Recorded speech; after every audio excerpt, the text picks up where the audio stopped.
Hello, federal employees. It is great to have you here today. And thank you again for investing in yourself and being here and learning about your benefits and your retirement. So today we are talking about protecting your TSP in retirement and what strategies you can use to do that. Whenever we invest, we're taking risk. And there is just risk inherent in investing. That's why you take risk and then you get a potential reward. That's how it works. If you take zero risk, if you put your money, let's say, in the bank account or under your mattress, then you get zero reward because you're not taking a risk. And so whenever you take more risk, you typically can get more reward. So how do we balance all of that? How do we make sure that in retirement, first, your money is growing? You want it to keep growing. Retirements are long these days, sometimes 20, 30, 40 years.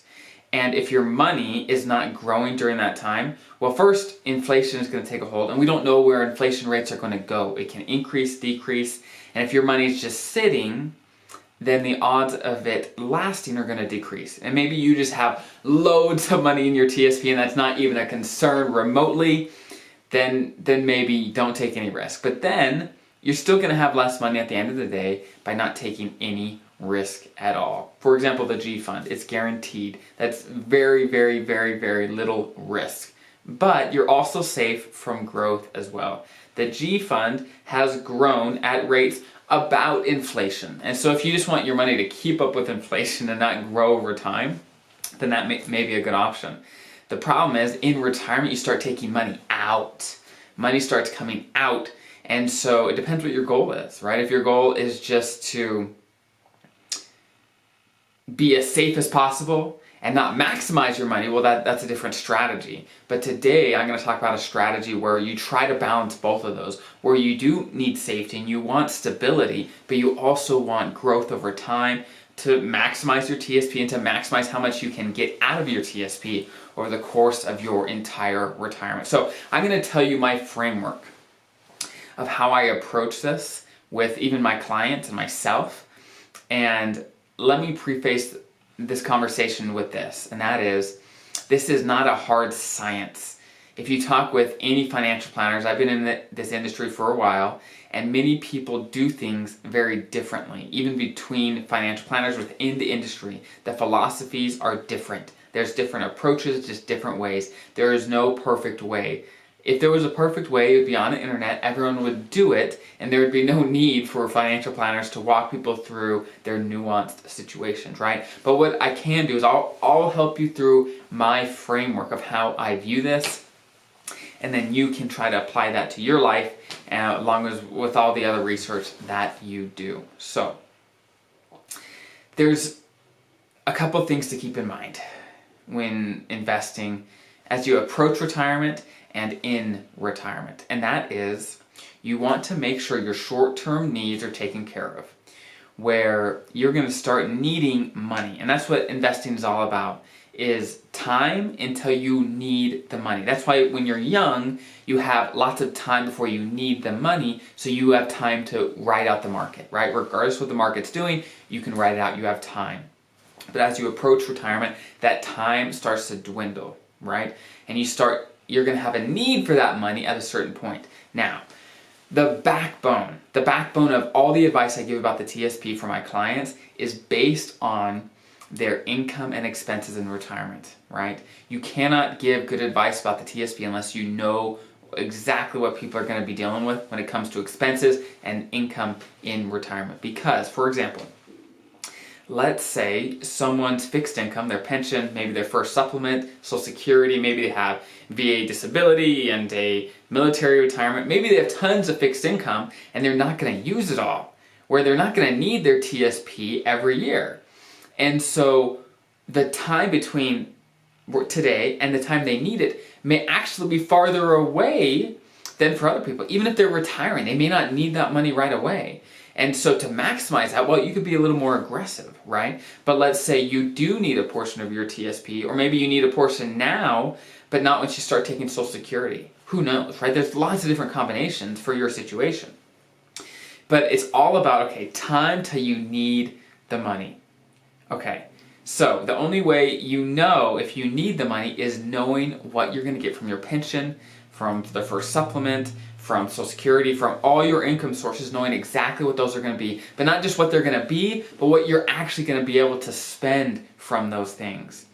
When you take money out of your TSP, when you get your pension check, first you got to pay taxes. You got to take reductions out. For example, out of your pension comes your FEHB premiums, comes taxes, of course, and other premiums. If you have other insurances, if you have survivor benefits, those come out. So lots of things come out before you actually see the money. So when you get estimates, when you do estimates online, when you run the calculations, make sure you know very confidently what you're actually going to be able to spend out of these things. It's super, super, super important. And once you know that, once you are confident in your income and have a pretty good idea of your expenses, then you're going to know, okay, this is probably how much I'm going to need for my TSP every year, right?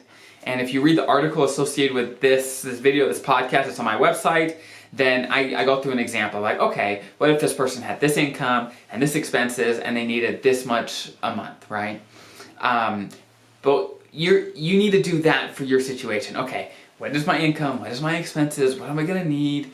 And think through all the scenarios, right? And figure out what you're going to need from your TSP.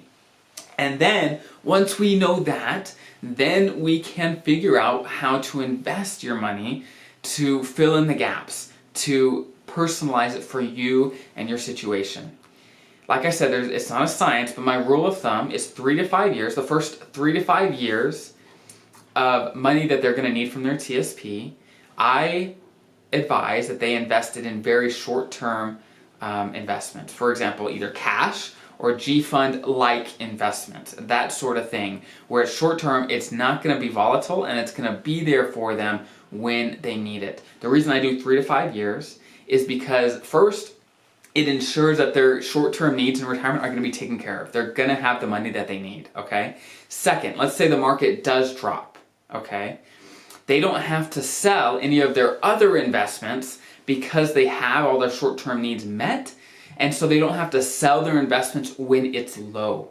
That's a big, big aspect of making sure your money's not going to run out over time. Because if you, like I said, sell low and then buy high consistently, the odds of your money running out are going to just skyrocket, right? So having a strategy so you don't have to do that you have some flexibility, some cash, so that you can wait out the market swings. And once the market comes back up and things are good, then we can replenish this 3 to 5 years of expenses with returns from your other investments, okay? And so that's the first 3 to 5 years. The next 5 to 7 years, I advise my clients to use medium investments, where they're going to produce some cash, they're going to grow over time, but not be too aggressive. And those returns are going to help us replenish the first set of investments.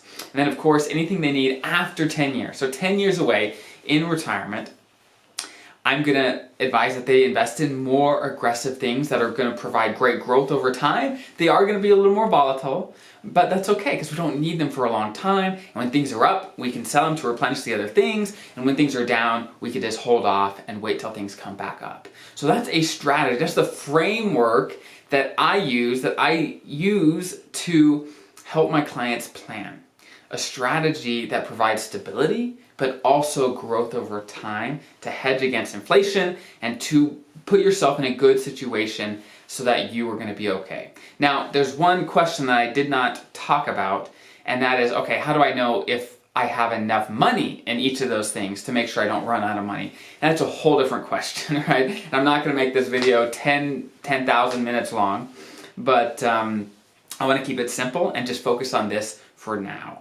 Okay, this is my framework and this is how I approach trying to protect your TSP, where first, your needs are going to be taken care of, but also you get growth over time and you can maximize over time how much you're actually earning and how much you can live off of during retirement, regardless of what your goal is. If your goal is to not leave, let's say, descendants or kids a lot of money, then we could work with that. If your goal is to say, hey, no, I actually want to leave them a decent chunk, I want to make sure that's there for them, then we could do that. We just always look at the timeline, how much time you have before you need the money. And that's what it all is based on. So I hope that is helpful. There's lots of different philosophies, like I said. I'm sure you could find a bunch of them online, but I wanted to share my philosophy of, okay, in retirement, what is a good strategy? What actually makes sense? And I wish I could give you the hard, fast rules of, 30% in this fund, but that doesn't exist. It depends on your situation and what you need and the time before you actually need the money. So I hope that was helpful. You guys have a great rest of your day, and I will see you next time.